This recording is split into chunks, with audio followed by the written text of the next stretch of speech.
Itong si Paul, naka-DIY sa sarili niya to eh. Nagdikit ng sticker, tabingi.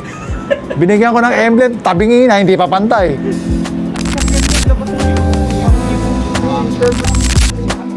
So yung mga nakalagay dito sa screen nila. So photos natin. So din. Sobrang ganda ng ilaw niya. Speaking of DIY, ito tatay ko sana i-DIY. Brake please. Unbrake. Wow! Voice command! Walang putol. Ganito yan. Parang malungkot eh. So, good news. Kwento ko lang si Brother Jeffrey Tam. Nakuha na niya yung VF3 niya. So, Brother Jeff, congrats sa VF3 mo na puti. So, exciting makita yung mga upgrades na gagawin niya dito sa VF3 niya. Kwento ko lang, so, nakuha niya yung VF3 niya sa Pampanga. So, umalis daw siya ng Pampanga with 98%. Then, after 98%, nakarating siya sa Quezon City. Then, after Quezon City, may hatid pa sa Tomas Morato. Tapos, nagkita pa kami sa Marikina. May 54% pa siya. So, sobrang layo na nun guys. So, galing pang San Fernando, Pampanga. Then, after Timog, dumiretso pa siya sa Vinfast Marikina. Guys, may 54% pa siya natitira. Sobrang tipid nung VF3. After nun, so, nag-charge na si Brother Jeff ng 30 minutes. So, from 54%, na full charge na si VF3. So, fast charging dun sa Vinfast Marikina. And ang maganda dun sa Vinfast Marikina, meron na silang dedicated charging slot for private owners. So, the next day. sila tayo sa Banawe, sa Macau Imperial. So, meron tayong food photography dito. So, ito sa may Banawe. Katabi nila yung Nabe. So, yung Nabe, sa kanila din.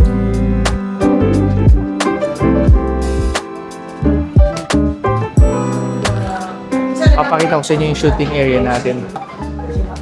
So, yung mga nakalagay dito sa screen nila. So, photos natin. Ayan guys, akit muna tayo.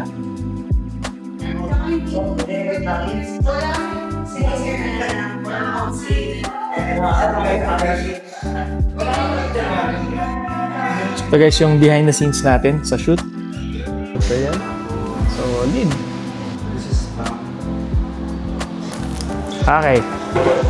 Yung laptop, ikot lang na konti. Okay, ready? One. Okay, 1, 2, 3. Hawak lang. Okay, 1, 2, 3. The next day. Guys, so night tambay sa Q Plaza. So kay Jeff, kay Sir Ninj, kay Eric, kay Sir Jun, sa atin, kay Eya, pati kay Tito B, na sobrang ganda ng ilaw niya. Yung ano mo, Pax 1, 2. Wala yung auto ni Rob na kay Sir Eric, galing silang Lucena. So, halain ng biyahe. Ako galing sa bahay. Pinayagan. Mga details. Third brake light ko pa pakita mo. Kaganda ng ilaw na to. So galing Lucena si Jeff, tsaka si Ann, si Rob, pati si Sir Eric. Okay. Solid to 3 o 4? Oh. Solid. Ganda nito. May military box. Ganda ng ano? Ganda ng ilaw ni Tito B. Dito Polo, yung sinasabi ko sa'yo, yung original kasi, pag tinanggal mo to, yung dito may foam. Itong kapalit, walang foam. Kaya it's either maglagay ka ng 3M. Ito merong 3M to. Naglagay ako 3M. Yung screw lang yung kakapit. May screw lang to eh. Guys, ang ganda nito. Third brake light na na LED. Kompleto no? Military box, lunch box. Ganda ng ilaw. Solid. Ganda. Ayaw kaya na. Ay, oo nga Diba? Oo. So guys, dalawang klase pala to. Yasan mo nga. So, third brake light na vertical. So, iba yung kanila Eya. Ito maganda dito, oh. Kaya Kasi vineyards. Kasha. It's a prank. third brake light yung Ito mo itong VF3 Sir Jun. Naka-white. Tapos may KC pa na na fog lamps. Ako nasira. Hindi, ang lock niya sabay bagsak, dalawa, left and right. Sila nung nagde-demo ng Frank. Kasi dapat itong kasi dapat pumasok may grasa pala umawa. Dapat sabay siya mag-latch dito. Ito naman kasi is Hook lang yan eh. hook lang siya para hindi lumipad yung hood pag nag-unlock. So kung sasara mo siya, Sir Francis eh. Okay. Medyo may konting puwersa. Pero pwede siya left and right. Oo nga. Pero medyo bibigatan mo talaga yung katawan mo. Ako question lang, boss. Ilan francs ang available ngayon? May easy cop, Ah. 2B, and then I think dalawang, pero yung latch lang yung pinagkakaiba nila. Kasi kumpleto ka na sa ano mo eh. Kumpleto.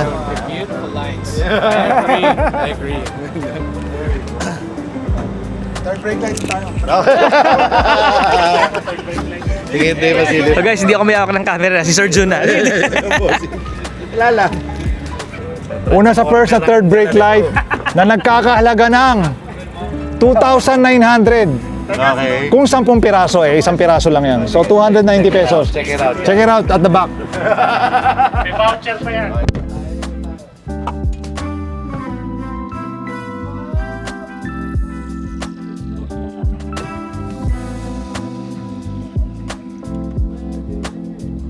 Panalo. O cut. Dito tayo sa Q Plaza. So, nagbilyar tayo, pati nag-bowling tayo. Kasama natin yung mga VF3 friends natin. So, si Jeff, si Sir Ninj, Sir Eric, Sir Jun, tayo, Eya, pati Tito B. So, si Sir Rob, yung VF3 niya, iniwan niya sa bahay ni Sir Eric. Sabay na silang pumunta dito. So, guys, 4 silang galing Lucena. So, nag-South Loop sila. So, overnight. Ang saya. Ang layo ng mga narating nila. And ito yung mga VF3 natin nagtambay. So, si Sir Ferdinand nandito rin kanina, kaso umalis na. Tapos papakita ko sa inyo yung mga in-upgrade nila. So guys, marami sa kanila nakasenlo na fog lamps. Tito B, meron siyang DRL na 4 na amber. Tapos meron pang senlo. Guys, sobrang ganda ng ilaw nito. Sobrang ganda ng bato ng ilaw. So sakto, nag-uulan ngayon. So pagka nauulan, on lang niya, marami na siya nakikita sa kalsada. And guys, yung VLF ni Tito B, sobrang ganda. So meron siyang bago, yung military box niya. So tibay to. Hindi naman gagalaw to. Solid to.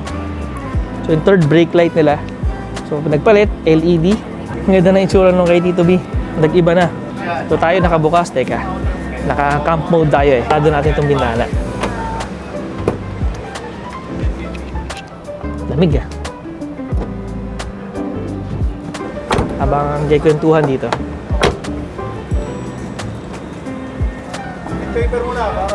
So ito yung kay Sir Jun. Sobrang ganda.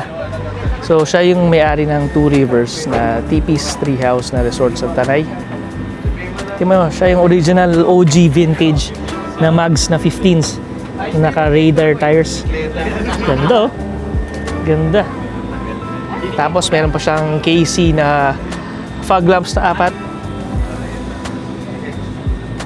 So bigla ang tambay lang to guys. So ganito, naka white face na rin yung grill niya. So siya rin yung una nagpapintura ng puti nito. So bumagay naman sa setup niya. Kasi yung mags niya white and chrome. Maganda. So sila Tito B, sila Eya, alam ko kukuha sila ng Frank, sila Jeff. Ganda oh. All rugged talaga yung itsura nito kay Sir Jun. Si Sir Eric naman, meron siyang solar powered na ano, na roof lights. Ganda ng VLF oh. Ito na kay Sir Ninj, carbon fiber.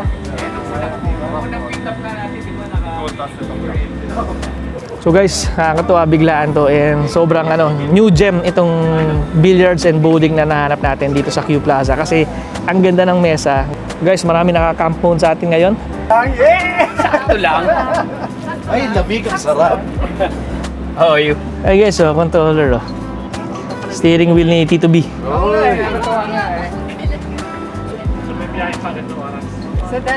Sunod-sunod ang mga VF3 na nandito.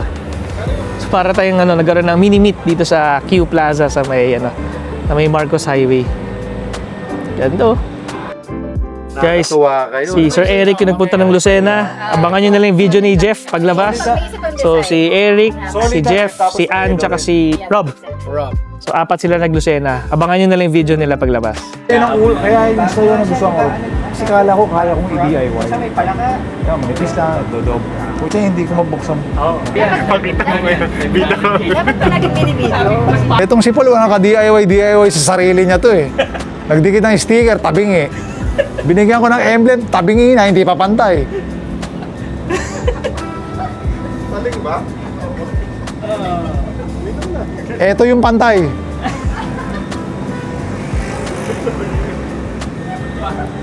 Parang di gumagawa ng decals, no? Okay. Speaking of DIY, ito tatay ko sana i-DIY. Brake please. Unbrake. Wow! Voice command! Brake please. Oh, di ba? Unbrake please. Thank you. Hindi pantay, Jeff. Hindi, baka lumuwag na yung double adhesive. Hindi, lumuwag yung kanto eh. Dinigitan ko.